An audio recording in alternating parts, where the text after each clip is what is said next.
TV입니다.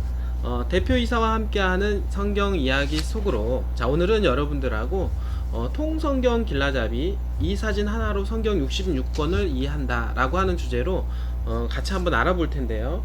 이 사진은 그 성경 통독 전문가 되시는 성경과 5대 제국 저자이신 조병호 박사님이 글을 쓴 통성경 길라잡이를 바탕으로 해서 여러분들하고 같이 함께 하도록 하겠습니다. 사실 통성경 길라잡이를 공부하면서 이 부분을 여러분들하고 함께 같이 공유했으면 좋겠다라는 생각을 한번 해보게 되었고요. 많은 분들이 성경에 대한 부분들에 대해서 관심을 이제 갖고는 있지만 막상 책을 읽으려고 하면 너무 어렵게 느껴지기만 한 것이 바로 성경책이라고 볼 수가 있겠는데요. 베스트셀러이면서도 가장 읽지 않는 책이 바로 성경이라고 하죠. 왜 그러냐면 잘 모르기 때문에 그러지 않을까요? 성경을 좀 수프를 보고 통으로 이해하고 크게 그림을 그려가면서 성경을 본다라고 하면은 정말로 재미있는 유익한 책이 될 거라고 말씀을 드릴 수가 있겠습니다. 자, 성경은 총 66권으로 해서 여러분들한테 소개를 시켜 드릴 수가 있겠는데요. 그 성경, 이제 구약 성경은 이제 39권, 그리고 신약 성경은 27권으로 이렇게 나뉘어져서 총 66권으로 만들어진 책이 바로 성경이다라고 볼 수가 있겠습니다.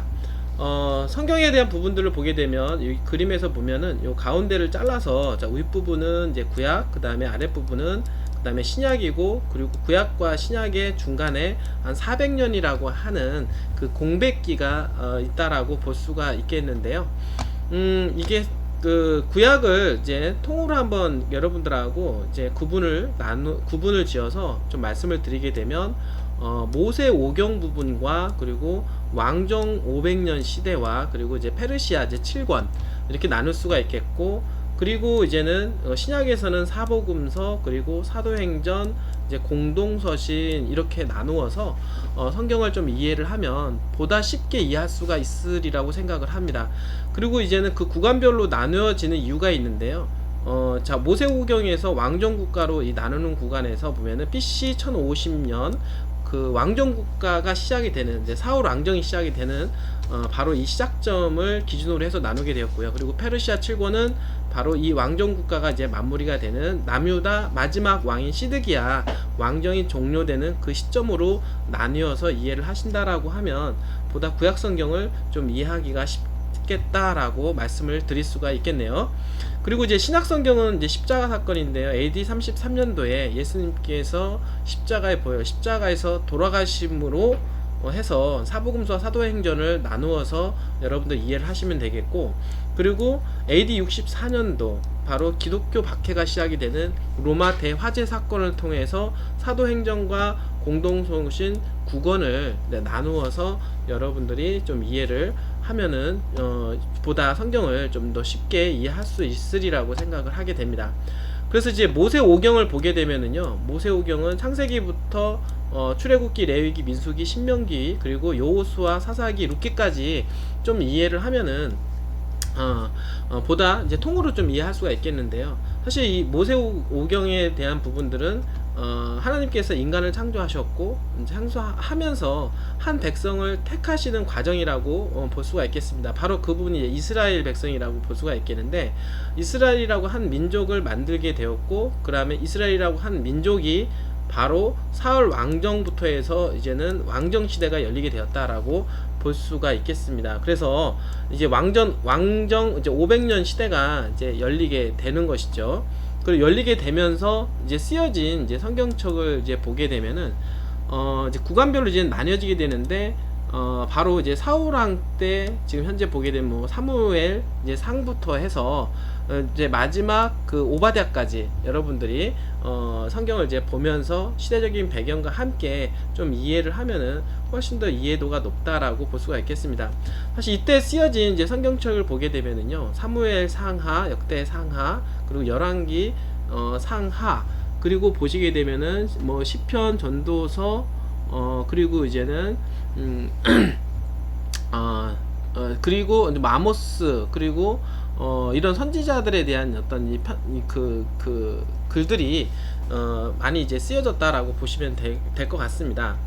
그래서 보면은, 그리고 이제 페르시아 이제 7권으로 넘어가게 되는데, 바로 이제는 이 왕정국가 이제 마지막 그 시드기야 왕정이 종료된 이후에 페르시아라고 하는 나라에 의해서 이제는 이스라엘이 이제는 지배를 당하게 되는데요. 그때 페르시아에 하고 이제는 관련돼서 쓰여진 성경책이 총 7권이 있는데, 바로 이제는 다니엘, 에스라, 학개, 스가랴, 에스더, 느헤미야, 이제 말라기, 이렇게 이해를 하시면 될 것 같습니다. 그래서 모세오경 총 여기 지금 보시면은 8권, 그리고 페르시아 7권, 그리고 왕정국가와 관련된 성경을 총 24권으로 여러분들이 이해를 하시면 되고요. 그다음 이 왕정국가 과정 속에서 역사하고 관련된 부분들과 선지서들하고 관련된 부분들을 이 역사적인 시대와 배경을 통해서 여러분들이 공부하신다라고 하면 훨씬 더 성경을 이해할 수가 있을 것이다 라고 볼 수가 있게 되는 것입니다. 이제 그러한 부분들은 성경을 통으로 이해하고, 그 다음에 성경을 나무로 이제 점점점 이제 세세하게 들어가는 부분 속에서 이해를 하시면 훨씬 더 성경을 보다 유익하게 이해를 할 수가 있으리라고 생각을 하고요. 근데 신약을 보게 되면 이제 사복음서가 있습니다. 사복음서는 마태복음, 마가, 누가, 요한복음으로서 예수님에 대한 행적에 대한 글이라고 볼 수가 있겠습니다. 그리고 이제 사도행전 이제 30년이라고 하는 요 구간이 있는데요. 여기는 4권으로 이루어져 있고, 그리고 사도행전 30년을 보게 되면 예수님의 이 사도들 중에서 사도 바울의 행적에 대해서 쓴 글이 바로 사도행전 30년이다라고 말씀을 드릴 수가 있겠는데, 사도 중에서 사도 바울은 그 복음을 전하기 위해서 여행을 많이 가게 됐습니다. 그래서 1차, 2차, 3차 여행을 가게 되었고, 그 다음에 이제 로마에 끌려가게 됩니다.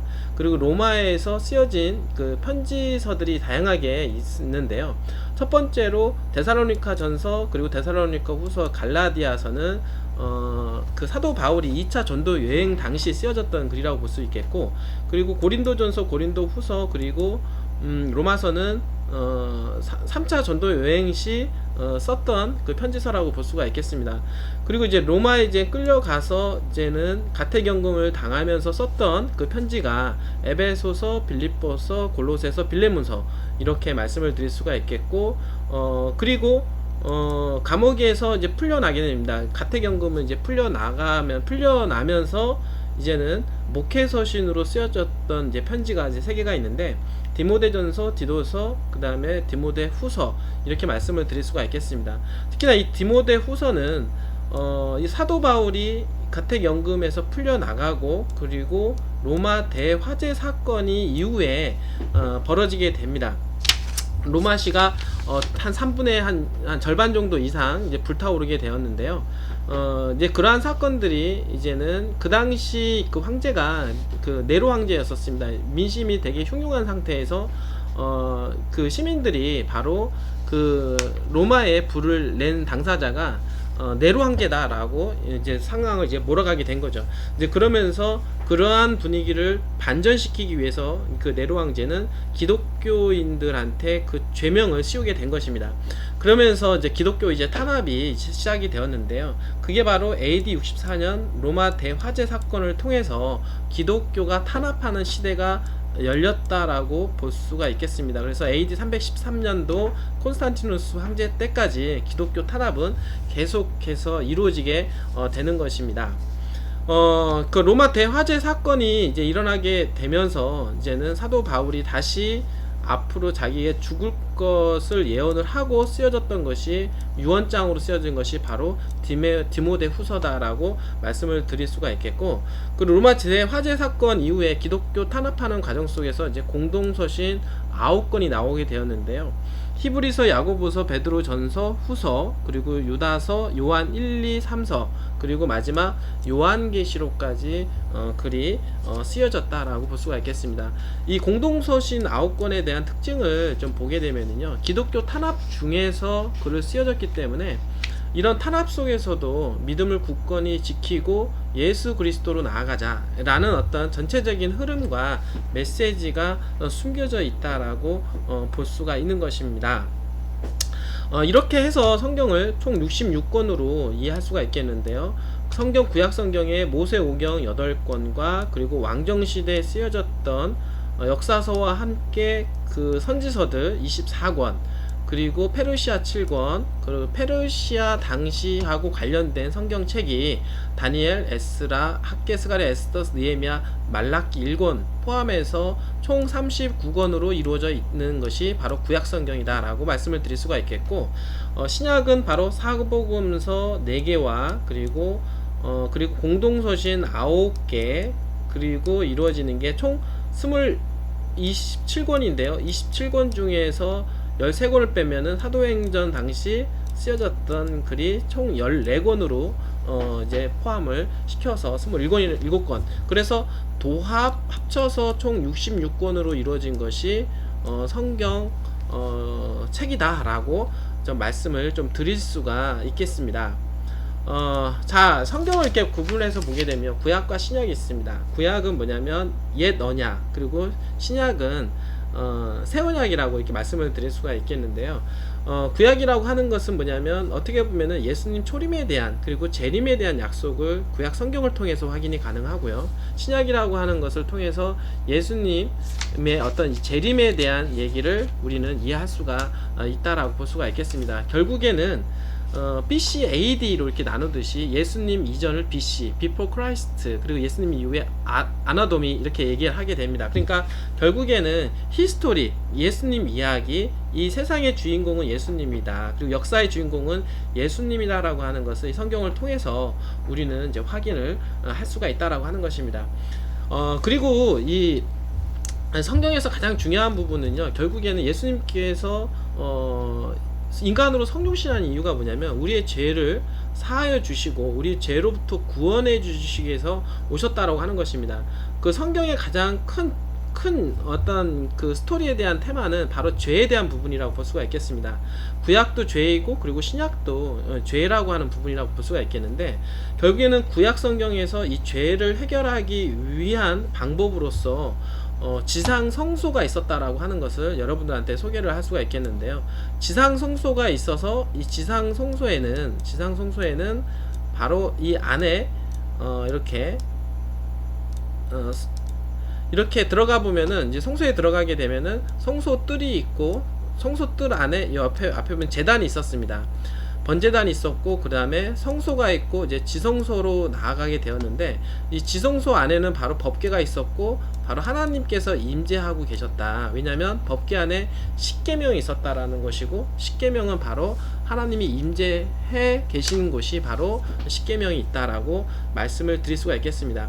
그래서 이제 구약에서는 이 죄를 해결하기 위해서 제사장이 있었습니다. 제사장이 하는 역할은 뭐냐면, 이스라엘 사람들, 그러니까 하나님의 백성이 죄를 짓게 되면은 양을 잡아서 성소에 가지고 가게 됩니다. 성소에 데리고 가게 되면 여기서 어떻게 되냐면 이 양을 잡게 됩니다. 양을 잡기 전에 먼저 우리의 죄를 바로 양에다가 안수하게 됩니다. 그래서 이 양으로 모든 죄를 전가를 시키게 되는 거고, 전가된 이 양을 갖다가 번제단에 태우게 되는 일이 벌어지게 되는데요. 바로 이러한 일을 돕는 일을 바로 하였던 것이 바로 제사장이라고 볼 수가 있겠습니다. 이렇게 번제단 위에 이런 죄를 태우는 일이거나, 그리고 양을 잡아서 이제 피를 흘리게 되는데요. 이 피를 가지고 바로 이제는 제사장이 성소로 나아가서 바로 휘장 앞에서 뿌리게 됨으로 해서 이 죄를 이 성소로 가지고 가게 되는 것입니다.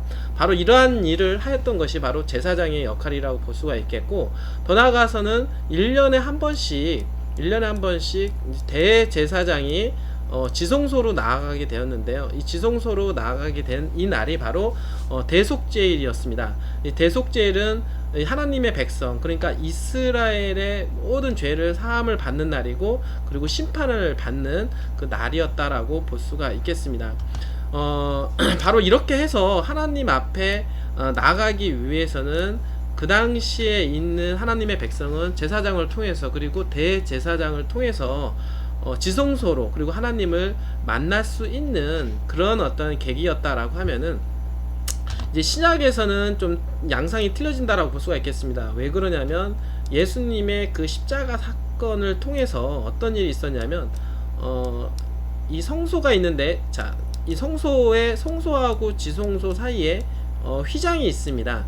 이 휘장이 위에서 아래로 찢어졌다라고 성경은 얘기를 하고 있습니다.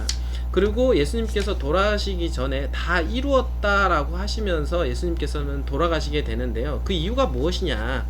더 이상은 뭐냐면 인간의 죄를 사하기 위해서는 이런 어떤 성소 제도가 이제는 더 이상은 필요 없게 되었다라고 하는 것을 말씀을 드릴 수가 있겠습니다. 왜냐하면 휘장이 찢어졌다라고 하는 것은 이 휘장 자체가 이제 의미가 없다. 그러니까 대제사장을 통해서 죄를 사함을 받기 위해서 지성소로 나아가는 이런 제사 제도라든지 이런 지성소, 이 성소 시대가 이제는 막을 내렸다라고 하는 것을 성경을 통해서 우리는 확인이 가능하고요.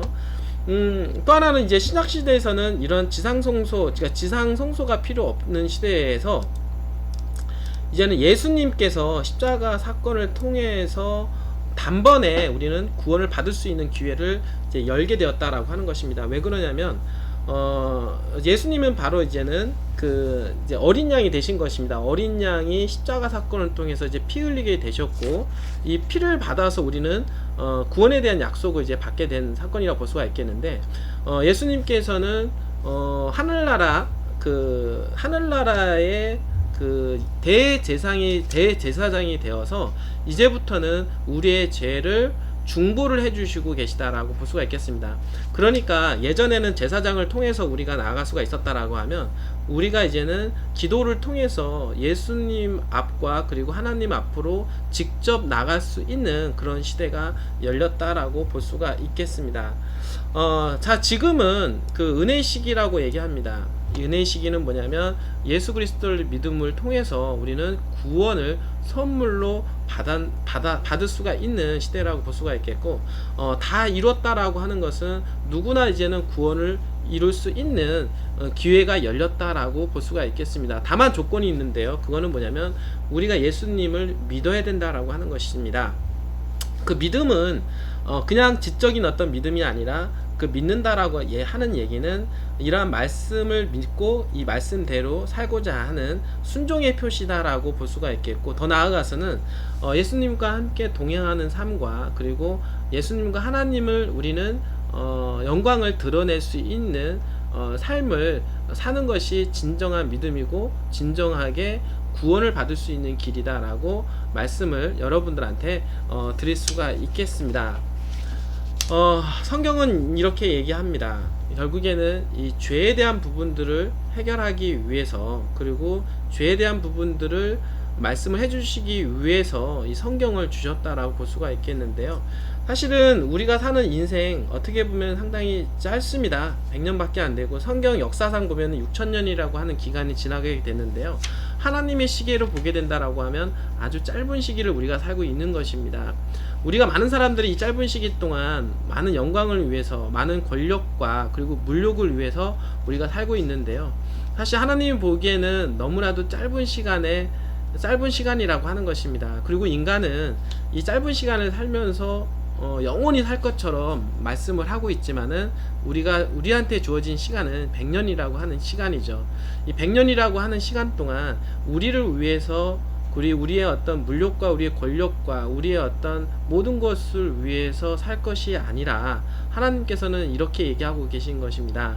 우리의 어떤 죄를 회개하고 구원을 받을 수 있는 길을 하나님께서 열어주셨고, 구원을 받게 되면 하늘나라에서 영원히 살 수 있는 기회를 우리한테 주었고, 그러한 큰 복을 받으라고 예수님께서는 얘기를 하고 계시다라고 하는 것입니다.